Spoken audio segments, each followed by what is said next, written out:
Hello? Hello, is this a lawyer? Yes, this is she. How may I help you? Oh, alright. I would like to know how can I buy a house in Mexico?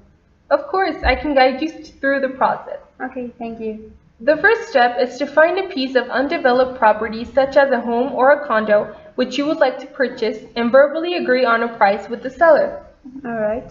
After that has been done, upon receipt of the buy-sell agreement, otherwise known as the Convenio de Compra-Venta, which is typically composed by the seller's real estate agent, your attorney must review the detailed costs, inclusions, as well as pertinent timelines set within. Alright.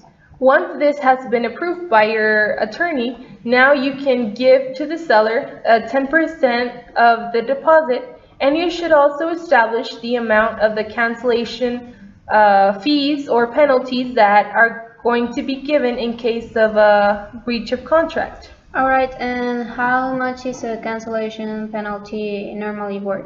The cancellation penalty is normally worth about 10%, just like the deposit, but again, this can be negotiated by a real estate attorney in Mexico. Alright. Next, if the property is located within the restricted zone, you need to establish a trust with a local bank.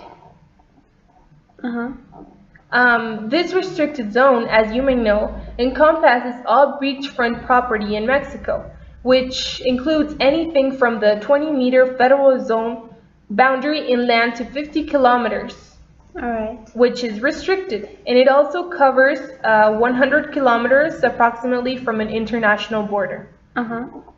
In case a foreign person is buying a property in Mexico, there are recent changes in the law that have been created so that they can buy a property here in Mexico. Alright, what kind of changes will this affect me somehow?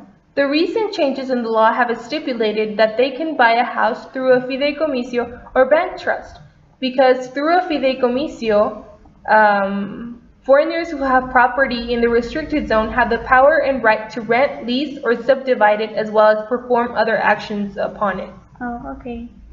Then, after this has been stated, you will need to request permission to purchase property from the Foreign Secretary's office, where you will be required to sign the Calvo Clause, in which you agree not to seek assistance from your government in the case of any conflict pertaining to the property under consideration. Alright. Is everything clear up until now? Yes, so far so good.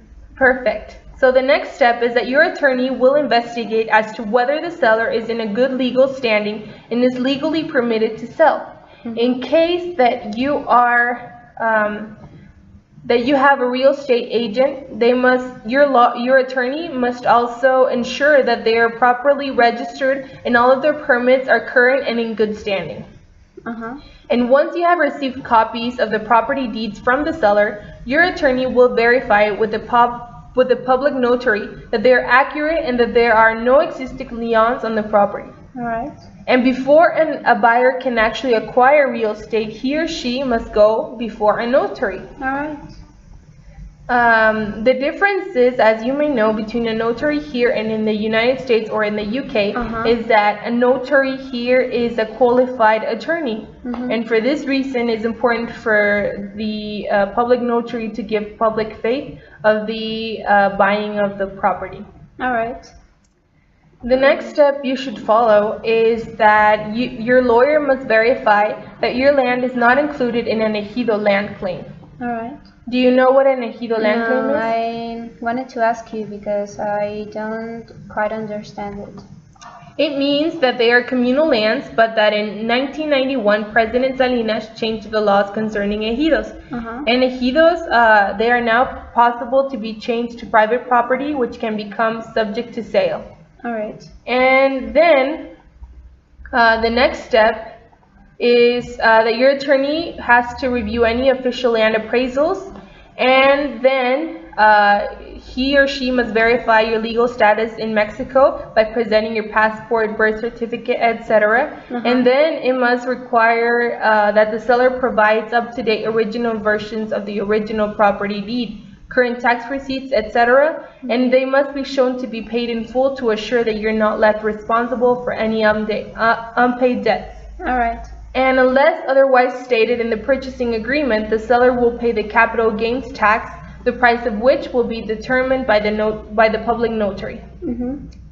Finally, the last step for you to have your house is that the full payment is made at the time the deed is signed to you, which shall take place in the public notary's office because, as I mentioned before, he or she should give public faith of the buying of the house.